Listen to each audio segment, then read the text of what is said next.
Hi, I'm Mary Ann Benetti, and if you can see right here, I have a little green caterpillar.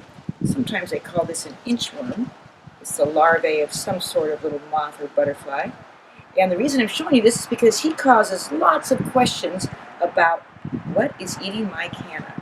Now, cannas are big, bold tropical plants like this purple canna, tropicana in this container is next to me.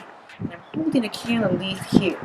So, that little green worm, I'm going to turn this leaf over, and you see these holes that are all in a row.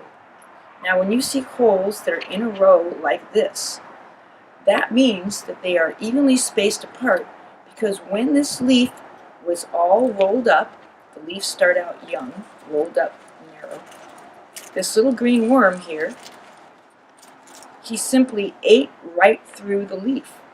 And that's what caused these holes in a row, perfectly spaced, right in the canna leaf. Now, when you see these holes in a row, it's easy to control little green worms because they're hiding on the back or underside of the leaf.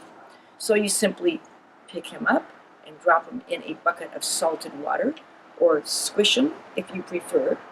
And let me show you some other damage on the canna leaf.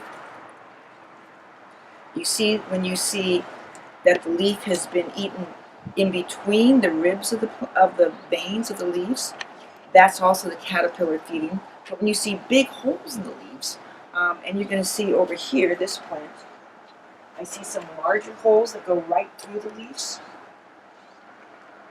Okay, oftentimes that is a slug or a snail. So when you see big holes like this, look down into the container garden, look down where it's nice and cool and moist, and you'll find a slug or a snail.